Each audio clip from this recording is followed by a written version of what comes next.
Bonjour à tous, c'est Medja pour la chaîne Physical Training Breakdance. Aujourd'hui, on traite d'un sujet super important puisqu'il s'agit de la prévention des blessures. Si je vous dis déchirure musculaire, kyste au poignet, hygroma ou bursite au coude, vous savez sûrement de quoi je parle. C'est des blessures qui sont très récurrentes dans le breakdance et on va voir aujourd'hui quelles sont les méthodes pour prévenir ces blessures-là. A tout de suite.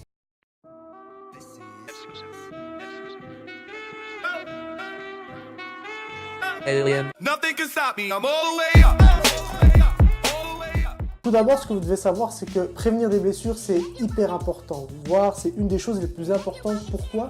Parce que d'après certaines études, et c'est avéré, lorsqu'on a une semaine de récupération, il vous faut 2 semaines supplémentaires pour retrouver votre niveau d'avant. Donc là, je parle en termes de force physique, okay? Je ne parle pas forcément en termes techniques.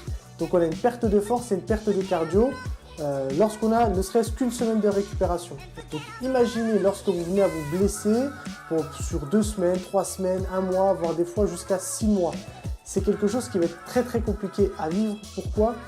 Quand on est danseur, on est à la fois entraîneur, préparateur physique, on est danseur, on est préparateur mental, coach, manager de l'équipe. Enfin, on a un peu toutes ces fonctions-là pour nous-mêmes. Et donc du coup, c'est assez compliqué de gérer tout ça. Tandis qu'en temps normal, lorsqu'on a 2 entraîneurs, des préparateurs physiques, moralement et psychologiquement, c'est beaucoup plus facile d'appréhender ces périodes un peu de récupération dues aux blessures. Donc aujourd'hui, je vais partager avec vous 5 conseils avec un dernier outil bonus qui vont vous permettre de prévenir au maximum le risque des blessures. Alors, le premier conseil, il est autour de l'hygiène de vie. Qu'est-ce que j'entends derrière hygiène de vie? J'entends tout d'abord l'hydratation et l'alimentation.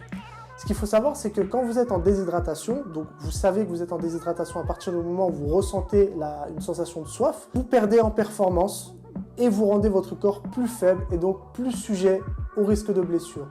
Il faut savoir qu'on perd entre 1,5 voire 2,5 voire parfois 3 litres d'eau par heure d'entraînement. Surtout en contexte de compétition où là on rajoute un facteur stress donc qui augmente encore plus la sudation.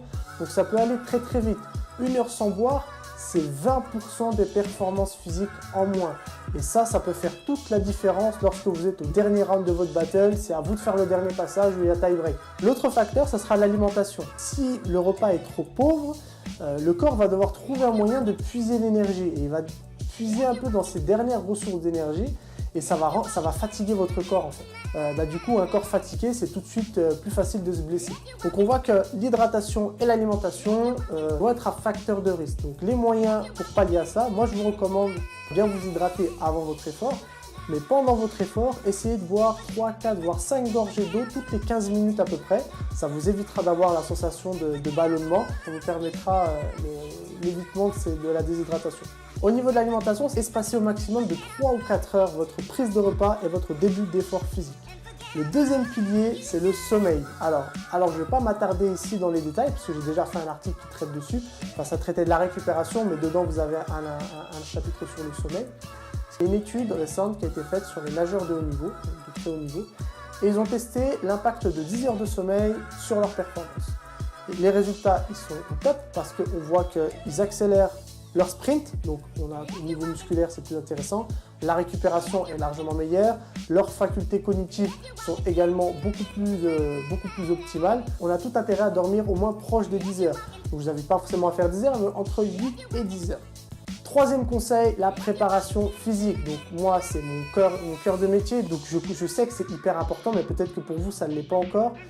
Échauffez-vous, étirez-vous et renforcez-vous. Ces 3 choses-là, elles doivent être présentes au quotidien pour vous, en tout cas dans votre esprit. L'échauffement, vous avez un article entier là-dessus, il y aura plein de détails, n'hésitez pas à aller jeter un coup d'œil. Les étirements, pareil, j'ai fait un article entier là-dessus et il y a même une vidéo. Et le renforcement, donc là plus au travers de la force, donc j'avais fait un article sur les qualités de la fourmi et donc du fait qu'en tant que danseur on doit se rapprocher de ces qualités physiques là, je vous invite aussi à regarder cet article. Dans le renforcement, je comprends à la fois l'aspect musculaire, donc comme je viens de l'énoncer avec la force, mais aussi l'aspect cardiovasculaire que je n'ai pas encore traité mais qui arrivera très bientôt. Quatrième conseil, la récupération. Donc là encore une fois, j'ai fait un article dessus dans lequel justement il y a le sommeil. La récupération, je vais plus en parler dans un souci de performance. Si vraiment vous avez l'objectif de performer, d'atteindre des très hauts niveaux, enfin, pas forcément des très hauts niveaux, mais si vous avez l'objectif d'atteindre le haut niveau, c'est intéressant de mettre en place la récupération. Elle a aussi un impact dans les risques de blessures, dans le sens où parfois même si on ne s'entraîne pas tous les jours ou même 2 fois par jour, on a besoin de récupérer parce qu'on se sent fatigué, parce qu'on a tout un tas de choses qui nous fatiguent et du coup, mettre en place ce genre de séance de récupération, ça peut être intéressant. Enfin, 5e et dernier conseil, la protection. Donc là, je sais que c'est un sujet qui peut faire un peu débat, c'est l'utilisation des coudières, des genouillères, des bonnets, des casques, etc. Moi, j'ai un avis assez simple là-dessus, dans le sens où ce que je vous recommande de faire, c'est de les utiliser lorsque vous apprenez de nouveaux mouvements. Si par exemple, vous n'avez jamais fait vricule, que vous avez un poids du corps un peu élevé, autour des 85 voire 90 kg, ça peut être très traumatisant au niveau des articulations et au niveau de vos os. C'est hyper important du coup d'utiliser ces protections-là pour vous éviter tout un tas de problèmes et des blessures qui vous feront que attendre encore plus longtemps avant de pouvoir retravailler. Donc, utilisez les protections pendant vos entraînements et enlevez-les en période de compétition et de spectacle. Donc ça, c'est mon avis personnel, ok? Je n'engage personne en disant cela. C'est vraiment mon avis dans le sens où moi, je pars du principe où on fait du breakdance et du coup, je le considère comme un sport, oui, mais aussi comme un art. Et derrière le côté artistique, il y a un côté esthétique. Et je trouve qu'on perd un côté esthétique lorsqu'on utilise des coudières. Je trouve que ça fait un peu un côté Iron Man, armure un peu samouraï de tous les côtés.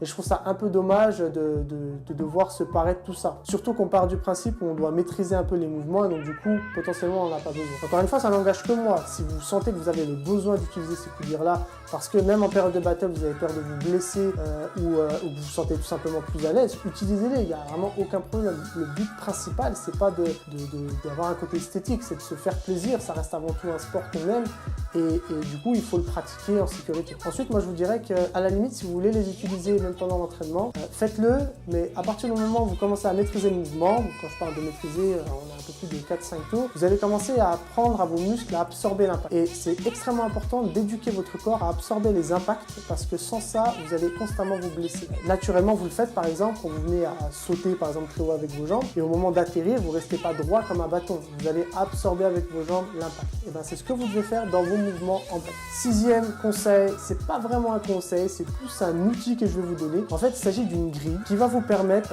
de détecter potentiellement les risques de surentraînement. Donc là, je vais m'adresser surtout aux entraîneurs de breakdance ou aux profs, mais vous pouvez aussi l'utiliser en tant que personne. Si par exemple vous managez un groupe, vous managez votre propre crew ou bien vous êtes tout seul dans votre chambre, c'est quelque chose que vous pouvez utiliser aussi. En fait, cette grille, elle est toute simple. Elle a été déposée par une fédération. Je crois que c'est la médecine du sport qui s'occupe de ça ou la psychologie du sport, je ne sais plus exactement. J'ai pas les références en tête, mais c'est une grille qui est très très utile dans le sens où vous allez vraiment pouvoir détecter les surentraînements. Vous avez deux façons d'utiliser cette grille-là. Soit vous l'utilisez en début de cycle, par exemple vous avez prévu de préparer le Battle of the Year ou vous avez prévu de vous préparer à des 1-1 et vous commencez votre préparation physique et vous avez, je sais pas, 3 à 6 mois de préparation. Dans ce cadre précis-là, vous l'utilisez mensuellement. C'est-à-dire que si votre préparation elle dure 6 mois, et ben chaque fin de mois, vous allez faire passer cette grille-là, ce questionnaire-là, pour essayer de voir au niveau de l'état de fatigue, comment est-ce que ça évolue. L'idée étant de toujours être en dessous des 20 items donc, que vous avez pu voir là en vidéo, sinon ça indiquerait qu'il y a un surentraînement. La deuxième option ici, ça serait de le faire à partir du moment où vous voyez qu'il y a une baisse de performance, vous voyez que vous n'êtes plus capable de faire autant de tours, vous vous sentez plus fatigué, vous sentez que là vous n'êtes pas dans votre état de forme, et ça c'est pas que sur une journée, ok, c'est sur plusieurs jours, plusieurs entraînements. Et ben si vous observez ça, c'est intéressant de faire passer cette grille-là, et comme ça vous allez pouvoir détecter si oui ou non il y a un surentraînement. Est-ce que l'état de fatigue qui est ressenti, il est dû à d'autres choses, et c'est pas forcément du surentraînement. Donc voilà, j'espère que cette vidéo vous a plu, donc j'ai essayé de condenser au maximum tout ça, c'est un sujet extrêmement vaste. Donc si vous avez des questions, n'hésitez surtout pas à me les poser. Comme d'habitude, si la vidéo vous a plu, n'hésitez pas à la partager autour de vous, à mettre un j'aime, ça récompense mon travail, moi ça me fait toujours plaisir. Et dites-moi dans les commentaires, vous, si vous avez déjà été dans une posture un peu de surentraînement, à sentir que vous étiez très fatigué, et quelles ont été vos méthodes à vous pour essayer de récupérer. Donc voilà, il ne me reste plus qu'à vous dire à la semaine prochaine pour un nouvel article. C'était Medja pour Physical Training Breakdance. Ciao!